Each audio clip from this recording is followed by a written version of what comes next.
Hello दोस्तों। तो कल का वीडियो में आप लोगों ने बहुत अच्छा रिस्पॉन्ड दिया और बहुत सारे कमेंट्स भी आए।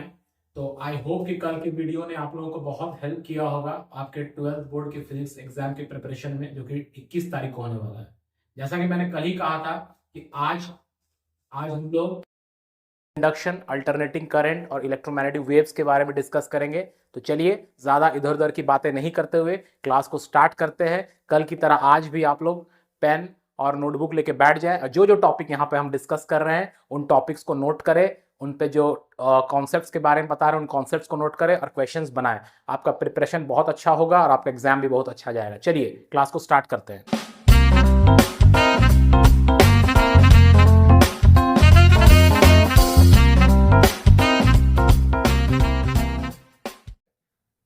तो जो सबसे पहला टॉपिक आज हम लोग डिस्कस करेंगे वो है इलेक्ट्रोमैग्नेटिक इंडक्शन।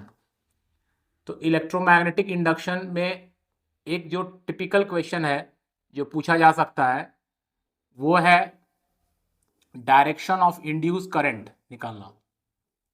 ये क्वेश्चन डिफरेंट डिफरेंट फॉर्म में पूछा जाता है, तो इस टाइप के क्वेश्चन के कॉन्सेप्ट को आपको समझना होगा।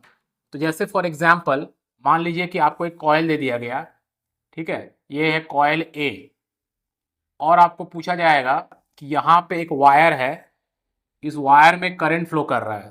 सपोज करंट ए से बी की तरफ फ्लो कर रहा है और करंट जो है वो ग्रेजुअली इंक्रीज कर रहा है। ए से बी फ्लो कर रहा है, करंट जो है वो ग्रेजुअली इंक्रीज कर रहा है। तो आपसे पूछा जाएगा कि जो कॉइल है, कॉइल ए जो है, क्या इस कॉइल में कोई करंट इंड्यूस होगा? तो करंट बिल्कुल इंड्यूस होगा, बिकॉज यहां पर जो करंट फ्लो कर रहा है वो ग्रेजुअली इंक्रीज कर रहा है। तो मैग्नेटिक फील्ड भी ग्रेजुअली इंक्रीज करेगा तो फ्लक्स भी इंक्रीज करेगा। तो flux linked with this coil change होगा।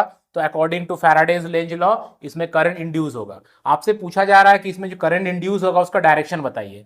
तो आप जानते हैं कि लेंजेस लॉ क्या कहता है। लेंजेस लॉ कहता है कि इंड्यूस करंट जो हमारा होता है, इंड्यूस करंट, वो इंड्यूस करंट क्या करता है? इंड्यूस करंट अपोजेज, क्या अपोज करता है? Induce current opposes change in magnetic flux. Change in magnetic flux, magnetic flux में होने वाले चेंज को अपोज करता है कौन? इंड्यूस करंट या इंड्यूस ईएमएफ, है ना। तो यहां पे मैग्नेटिक फ्लक्स को अगर अपोज करना है तो ये जो करंट ए से बी की तरफ जा रहा है, ग्रेजुअली इंक्रीज कर रहा है, उसको अपोज करना होगा। तो उसको अपोज करने का मतलब है कि जो करंट होगा उसको अपोजिट डायरेक्शन में फ्लो होना पड़ेगा। तो इसका मतलब इसमें जो करंट इंड्यूस होगा वो ऐसे फ्लो करेगा, opposite to this actual current. इसका मतलब करंट जो इसमें होगा उसका डायरेक्शन क्या होगा? उसका डायरेक्शन हो जाएगा क्लॉकवाइज। सो इस टाइप का क्वेश्चन रहेगा, इसमें ये कॉन्सेप्ट आपको लगाना है। यहां पर जैसे ग्रेजुअली इंक्रीज है, ग्रेजुअली डिक्रीज हो सकता है, या करंट का डायरेक्शन चेंज हो सकता है, ए से बी के बजाय बी से ए जा सकता है, बट द एक्चुअल कॉन्सेप्ट जो है वो यही रहेगा। ये है, इस टाइप का क्वेश्चन आ सकता है। दूसरा टाइप का क्वेश्चन क्या आ सकता है? दूसरा टाइप का क्वेश्चन आ सकता है कि आपको मैग्नेटिक फील्ड दे दिया जाए। क्रॉस का मतलब क्या होता है? क्रॉस का मतलब होता है, आप जानते हैं कि मैग्नेटिक फील्ड जो है वो पॉइंटिंग इनवर्ड है, परपेंडिकुलर टू द सरफेस है और पॉइंटिंग इनवर्ड है, ठीक है। अब आपको बोलेगा कि यहां पर एक कंडक्टर है, मान लीजिए यहां पर एक कंडक्टर है, ठीक है, ये एक्स है, ये वाई है, ठीक है। अब इस कंडक्टर को अगर बाहर की तरफ हम लोग मूव करते हैं, ऐसे मूव करते हैं, तो इसमें बताना है कि इंड्यूस करंट का डायरेक्शन क्या होगा। तो देखिए, according to Faraday Lenz's law, Lenz law क्या कहता है कि मैग्नेटिक फ्लक्स में होने वाले चेंज को अपोज करना है। तो ये कॉइल बाहर जा रहा है तो मैग्नेटिक फ्लक्स डिक्रीज हो रहा है, तो उसको अपोज करना है। इसका मतलब एक फोर्स लगना चाहिए इधर, जो कि इसके बाहर जाने के जो प्रोसेस उसको रोक सके। तो फोर्स हो गया थंब, जो कि लेफ्ट की तरफ है। क्रॉस का मतलब मैग्नेटिक फील्ड अंदर है, तो करंट जो कि सेंटर फिंगर है ऊपर की तरफ जाएगा, तो करंट जिसमें फ्लो करेगा वो एक्स टू वाई फ्लो करेगा। सो इंड्यूस करंट का डायरेक्शन क्या हो जाएगा? इंड्यूस करंट का डायरेक्शन हो जाएगा, induce current will flow from X to Y, will flow from X to Y, ठीक है। तो इस टाइप का क्वेश्चन भी आ सकता है। यहां पर एक ट्विस्ट हो सकता है कि आपको अगर बोल दिया जाए कि अगर आपको बताना है कि पोलैरिटी क्या होगा। पोलैरिटी, पोलैरिटी समझते हैं क्या होता है? पोलैरिटी का मतलब प्लस माइनस बताना है। कि कौन सा एंड पॉजिटिव होगा, कौन सा एंड नेगेटिव होगा, पोलैरिटी पूछा जा रहा है। तो हमेशा याद रखिएगा जो मेरा सोर्स है, यहां पर करंट का सोर्स कौन है, ये कंडक्टर एक्स वाई, तो सोर्स में जो करंट होता है वो हमेशा नेगेटिव से पॉजिटिव की तरफ जाता है। तो इसका मतलब एक्स जो होगा उसका पोलैरिटी होगा नेगेटिव पोलैरिटी, और वाई का जो पोलैरिटी होगा वो हो जाएगा पॉजिटिव पोलैरिटी। तो ये हो गया नेगेटिव पोलैरिटी एक्स का, और वाई का क्या हो जाएगा, पॉजिटिव पोलैरिटी। तो ये हो गया आपका, पोलैरिटी भी पता चल जाएगा। ठीक है, तो इस कॉन्सेप्ट को भी आपको फोकस में रखना है। इस टाइप का क्वेश्चन आ सकता है। फैराडे लेंज लॉ का मैथमेटिकल स्टेटमेंट, फैराडेज लॉ और लेंज लॉ को अगर हम कंबाइनिंगली लिखें, फैराडेज लेंज लॉ, है ना, तो फैराडे और लेंज लॉ को अगर मिला के हम लिखते हैं तो क्या इक्वेशन बनता है, इक्वेशन बनेगा E that is induced EMF equal to minus n that is the number of turns in the coil d phi by dt। यहाँ पे d phi b भी लिख सकते हैं क्योंकि चेंज इन मैग्नेटिक फ्लक्स है यहाँ पे, है ना।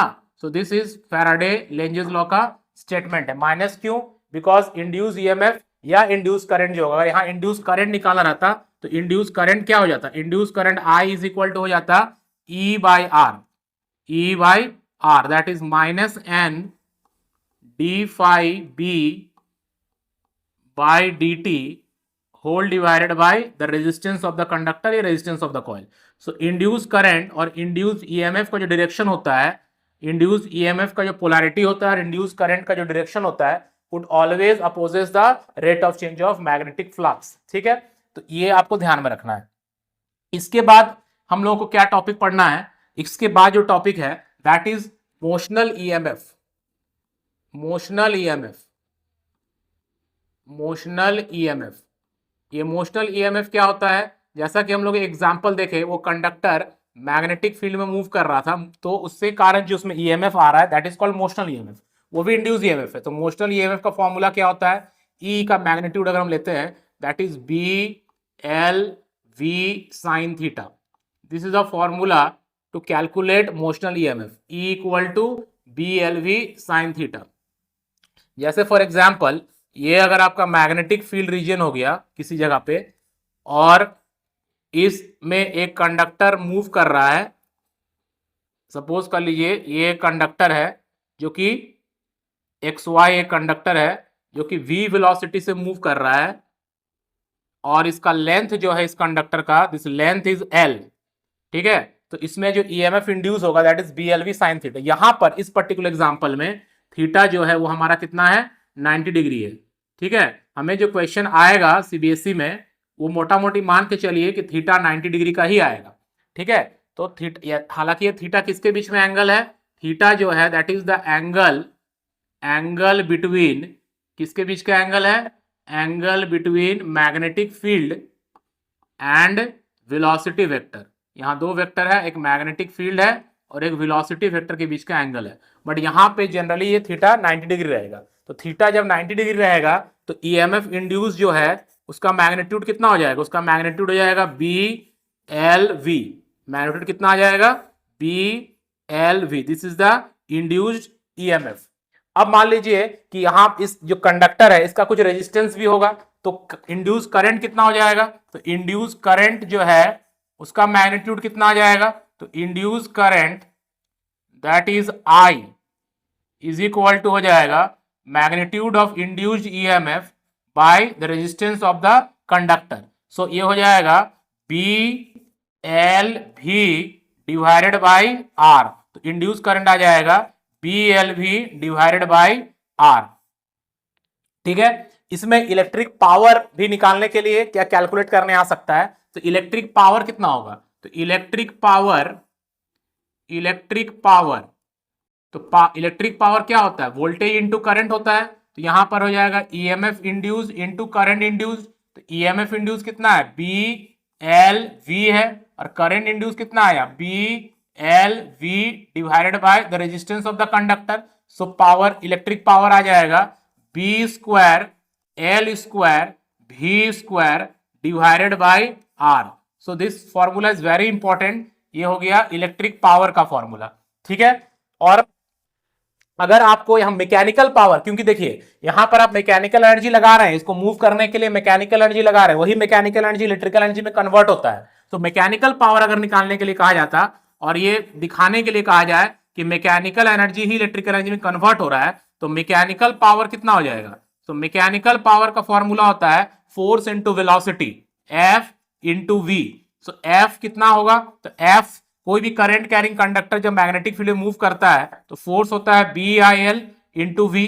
अब आई हम लोग ऑलरेडी निकाल चुके हैं, तो कितना हो जाएगा? बी, और आई का वैल्यू आ जाएगा B L V by R, और यहां पर हो जाएगा L into V. So mechanical power कितना आ जाएगा?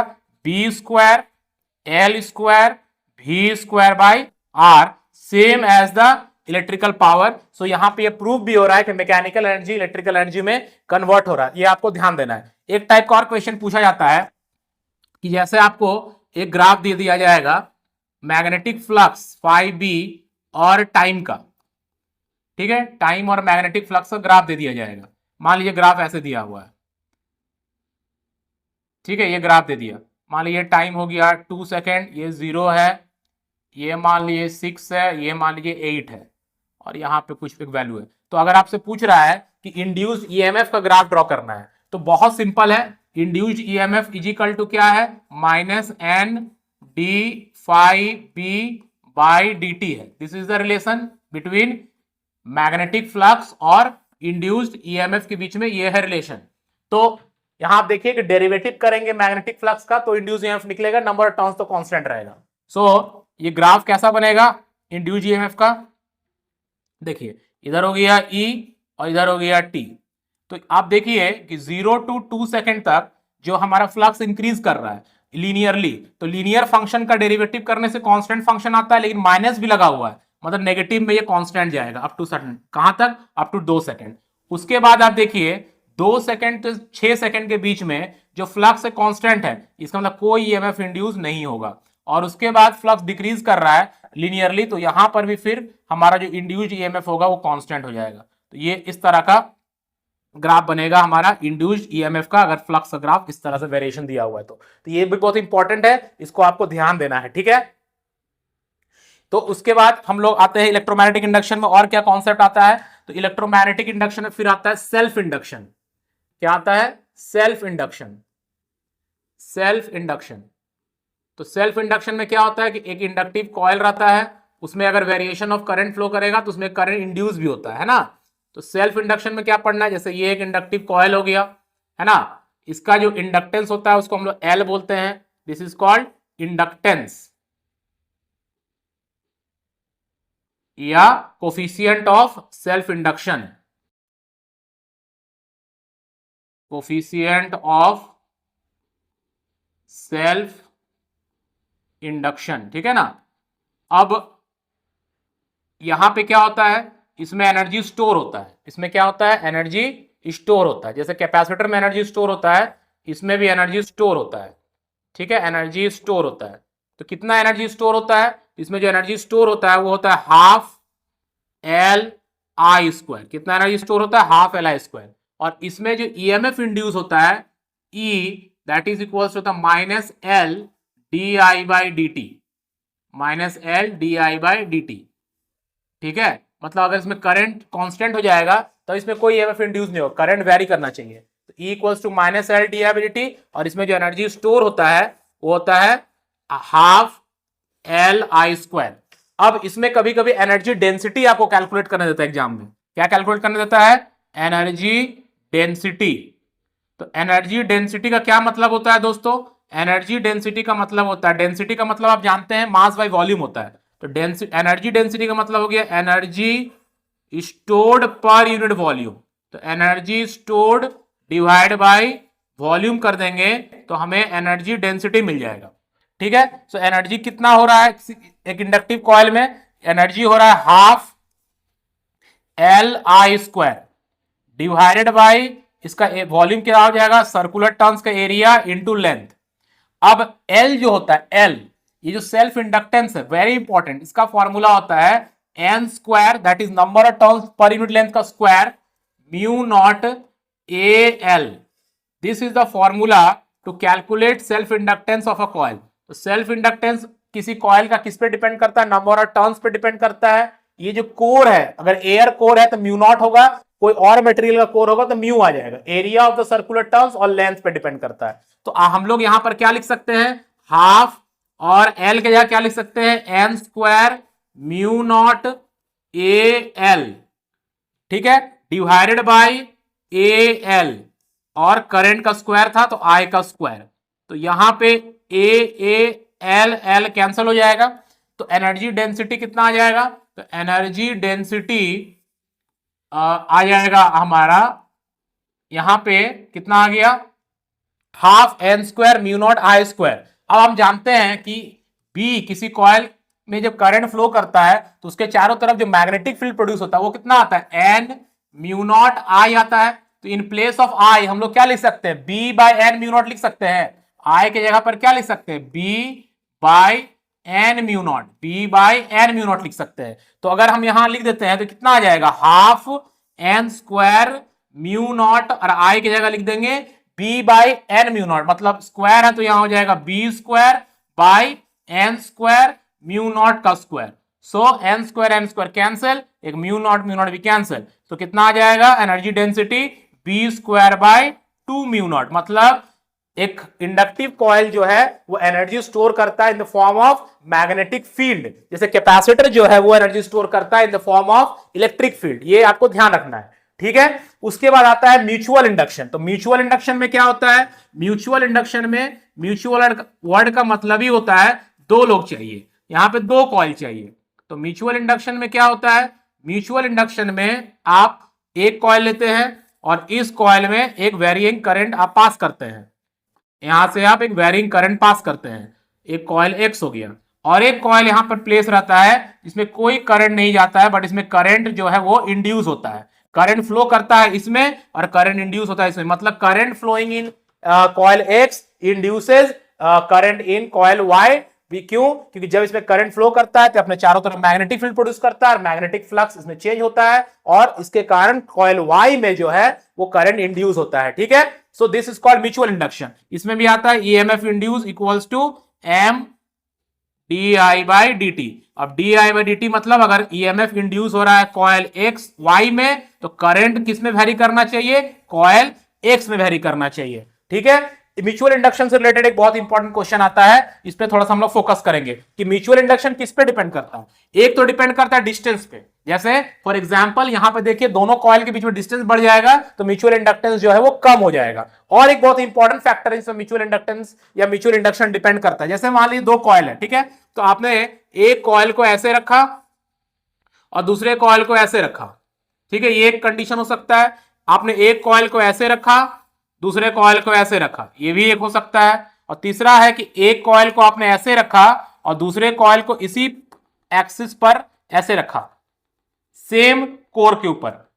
तो इस केस में म्यूचुअल इंडक्शन सबसे मिनिमम होगा, म्यूचुअल इंडक्शन जो है वो सबसे मिनिमम होगा, ठीक है, म्यूचुअल इंडक्शन मिनिमम होगा इसमें, ठीक है।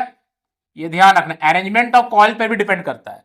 इसमें म्यूचुअल इंडक्शन सबसे मैक्सिमम होगा, म्यूचुअल इंडक्शन इसमें क्या होगा दोस्तों, मैक्सिमम होगा, क्योंकि एक ही कॉइल के ऊपर है, एक ही कोर के ऊपर है, और इसमें मॉडरेट होगा, ठीक है, इसमें ठीक ठाक होगा, मॉडरेट होगा। ये ध्यान रखना, मतलब कॉइल के बीच में डिस्टेंस पे तो डिपेंड करता है, ये कॉइल का अरेंजमेंट कैसा है उस पर भी डिपेंड करता है। मतलब अगर दोनों का एक्सिस परपेंडिकुलर है तो सबसे मिनिमम होगा, और एक्सिस एक ही है तो एक ही एक्सिस पर है या ऐसे है मतलब परपेंडिकुलर नहीं है तो ठीक ठाक म्यूचुअल इंडक्शन होगा। इस पर आपको ध्यान देना है। उसके बाद हम लोग आते हैं नेक्स्ट टॉपिक पर जो है अल्टरनेटिंग करंट। तो अल्टरनेटिंग करंट में जो इंपॉर्टेंट टॉपिक्स है वो क्या क्या है उसको देख लेते हैं। तो अल्टरनेटिंग करंट में सबसे इंपॉर्टेंट है उसका बेसिक इक्वेशन, आपको ध्यान में रखना है, ठीक है, कि अल्टरनेटिंग करंट को हम लोग कैसे लिखते हैं, I equal to I max sine omega T, ऐसे लिखते हैं। अगर फेज डिफरेंस 0 है तो ऐसे लिखते हैं, ठीक है, ये एक हो गया। अगर वोल्टेज एक्सप्रेस करना है तो V आ जाएगा, V is equals to V max sine omega T. अब यहां से आरएमएस वैल्यू कैसे निकाल सकते हैं हम लोग, अगर हमारे पास इक्वेशन है तो V आरएमएस या I आरएमएस क्या होता है, V R M S is equal to हो जाता है वी मैक्स डिवाइड बाय √2, अगर ये साइनोसोडल सिग्नल है तो, है ना। ये हो गया, ये आपको ध्यान में रखना है, ठीक है। जैसे अगर आपको यहाँ पे आरएमएस वैल्यू दे देगा, मैक्सिमम वैल्यू निकालना होगा, या मैक्सिमम वैल्यू दे देगा, आरएमएस वैल्यू निकालना होगा। ये एक इंपॉर्टेंट चीज है जो आपको ध्यान में रखना है। दूसरा चीज जो यहाँ इंपॉर्टेंट है, फ्रीक्वेंसी कैसे निकालेंगे, तो ओमेगा इक्वल्स टू 2πf है, इक्वेशन में आपको ओमेगा दिया हुआ रहेगा और वहां से सॉल्व करके आप एफ निकाल लेंगे कंपेयर करके। जैसे फॉर एग्जांपल आपको दे दिया I is equal to 5 sin 100t, मान लेते हैं ऐसा दे दिया, तो यहां से आप आई मैक्स निकाल सकते हैं, आई मैक्स हो जाएगा 5, उसके बाद आप निकाल सकते हैं आई आर एम एस 5/√2 हो जाएगा, ओमेगा आ जाएगा 100, वहां से फ्रीक्वेंसी निकाल सकते हैं। इस तरह से आप सॉल्व कर सकते हैं, ठीक है। तो ये ध्यान रखना है। उसके बाद जो आता है that is very important topic, that is AC through. हमारे पास 3 सर्किट एलिमेंट्स होते हैं एसी थ्रू, किसके किसके थ्रू, एक रजिस्टर के थ्रू एसी जब जाएगा तब उसका बिहेवियर कैसा होगा, दूसरा है इंडक्टर के थ्रू जाएगा तब कैसा होगा, मतलब किसी कॉइल के थ्रू, और तीसरा होता है कैपेसिटर के थ्रू। ये तीनों को इंडिविजुअली आपको जानना है और एक बार जानना है तीनों का कॉम्बिनेशन, दैट इज आरएलसी, मतलब रेजिस्टेंस भी, इंडक्टर भी और कैपेसिटर। इसको आर लिखते हैं, इसको हम लोग एल लिखते हैं और इसको हम लोग सी लिखते हैं, ठीक है। तो ये ध्यान में रखना है, ये इंपॉर्टेंट टॉपिक है। तो एसी थ्रू जब हमारा एसी जाता है किसी, और इसमें जो इंपॉर्टेंट चीज है वो है फेजर डायग्राम। क्या है important, that is phasor diagram. अगर आप फेजर डायग्राम समझ लेते हैं तो मोटा मोटा सारा ये चैप्टर आपके कंट्रोल में है, आप सारा क्वेश्चन हैंडल कर सकते हैं। फेजर डायग्राम, तो जब हम लोग का रजिस्टर के थ्रू एसी जाता है, किसी रजिस्टर के थ्रू जब एसी जाता है तब क्या होता है, इसमें कोई चेंजेस नहीं आता है, ठीक है। मतलब अगर ये हमारा वोल्टेज है तो करंट भी उसी तरफ जाएगा, करंट और वोल्टेज में कोई फेज डिफरेंस नहीं रहता, मतलब फेज डिफरेंस जो है वो 0 डिग्री रहता है। अभी ज्यादा टेक्निकलिटी पे नहीं जा रहे हैं, कॉन्सेप्ट खाली फोकस कीजिए। रेजिस्टेंस रहेगा तो उसमें करंट और वोल्टेज के बीच में कोई फेज डिफरेंस नहीं होता है। अगर इंडक्टर रहता है तो फिर क्या होगा, एसी अगर पास करेंगे इस इंडक्टर से तो यहां पर फेज डिफरेंस होता है। क्या फेज डिफरेंस होता है, ये है करंट, तो वोल्टेज जो होगा इंडक्टर के अक्रॉस दैट इज वीएल, यहां पर इसको लिख रहे हैं वीआर, रजिस्टर के अक्रॉस वोल्टेज को, तो वीएल 90 डिग्री से आगे चलेगा, मतलब वोल्टेज या ईएमएफ जो भी बोलिए अक्रॉस इंडक्टर लीड्स, आगे चलता है।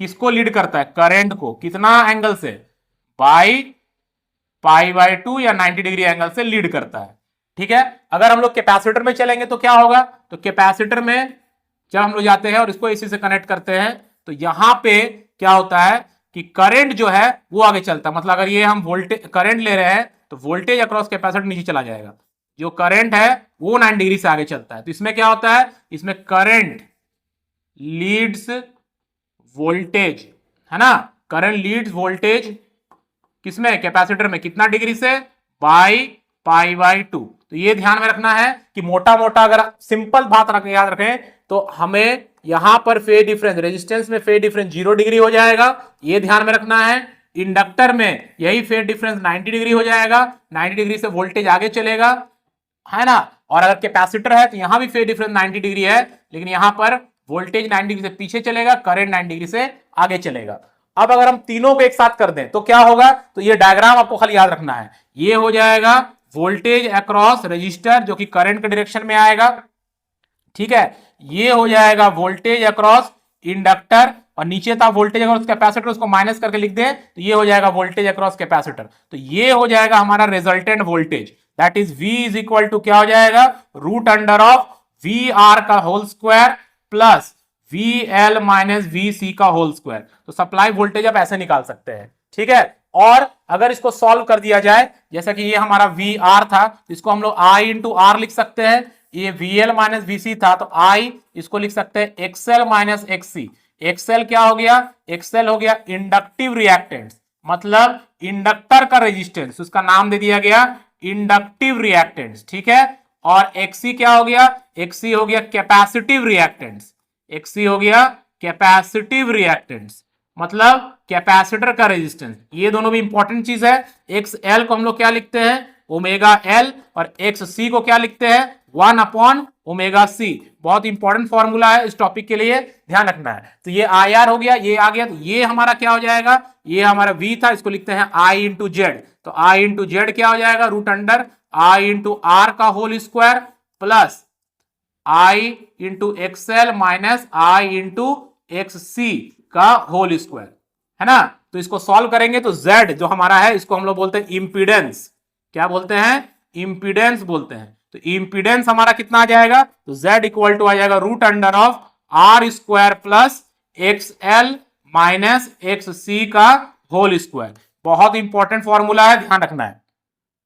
ये हो जाएगा phi, that is phase difference. ये हो गया आपका सप्लाई वोल्टेज, इधर हो गया V और इधर हो गया सप्लाई करंट। तो फेज डिफरेंस को क्या लिख सकते हैं, तो phase difference that is tan phi equal to आ जाएगा दिस बाय दिस, मतलब XL minus XC by R। ये हो जाता है वोल्टेज और करंट के बीच का फेज डिफरेंस का फॉर्मूला।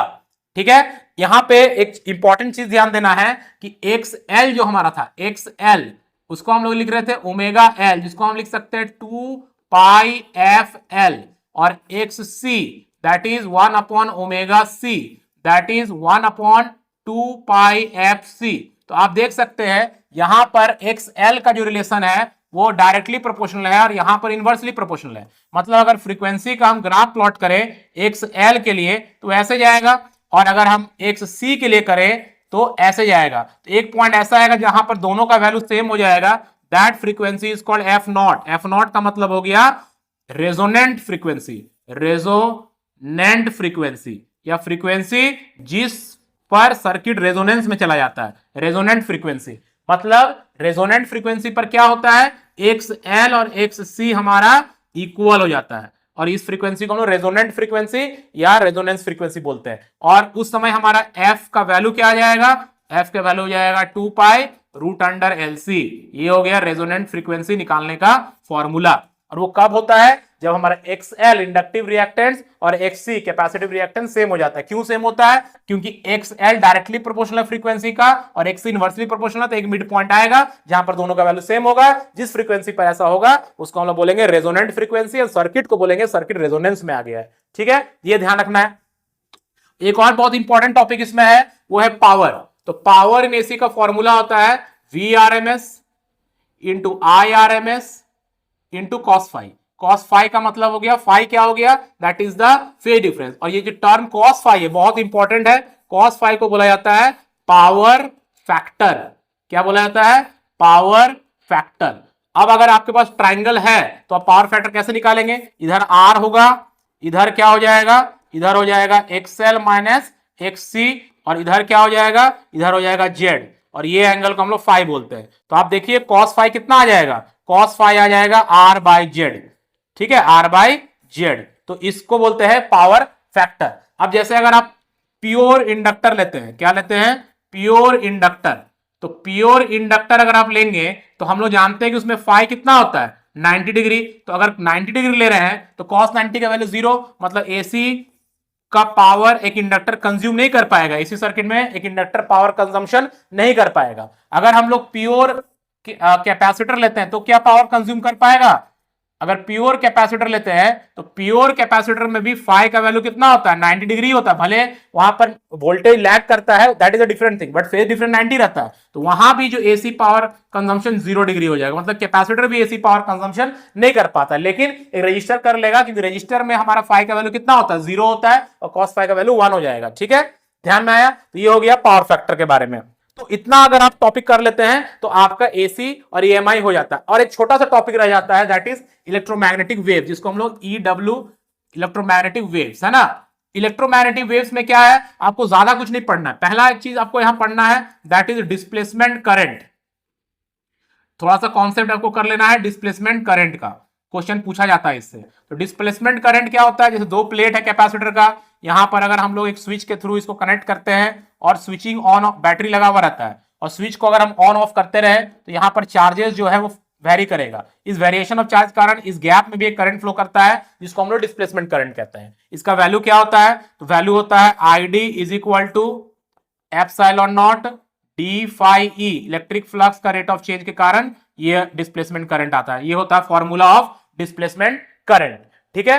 तो डिस्प्लेसमेंट करंट ऐसे आता है, चार्जिंग और डिस्चार्जिंग के समय डिस्प्लेसमेंट करंट का वैल्यू सेम रहता है। और इसमें बेसिक आपको क्या पढ़ना है, दैट इज इलेक्ट्रोमैग्नेटिक स्पेक्ट्रम पढ़ना है। क्या पढ़ना है, इस चीज पर ज्यादा ध्यान देना है, इसी से क्वेश्चन आएगा, इलेक्ट्रोमैग्नेटिक स्पेक्ट्रम। अब ये सोच रहे हैं नया टॉपिक कहां से आ गया, अरे कोई नया टॉपिक नहीं है। इलेक्ट्रोमैग्नेटिक स्पेक्ट्रम का मतलब वही radio waves, microwaves, infrared, gamma waves, visible light, इसी सबको हम लोग इलेक्ट्रोमैग्नेटिक स्पेक्ट्रम कहते हैं। इसमें क्या पढ़ना है आपको, दो चीजें, फ्रीक्वेंसी का रेंज जो मुझे याद नहीं है, आप लोग अगर याद करना चाहिए तो याद कर सकते हैं, मुझे दोस्तों बिल्कुल याद नहीं है और झूठ बोलने का कोई फायदा नहीं है। वेवलेंथ रेंज, इसको भी आप याद कर सकते हैं, लेकिन जो चीज से क्वेश्चन पूछा जाता है वो है उसका यूजेस, है ना। यूजेस पर फोकस करना है। जैसे आपको बोलेगा कि एयरक्राफ्ट नेविगेशन, तो एयरक्राफ्ट नेविगेशन में आप कौन सा वेव यूज करते हैं, एयरक्राफ्ट नेविगेशन में आप कौन सा वेव यूज करते हैं, एयरक्राफ्ट नेविगेशन में क्या यूज करते हैं,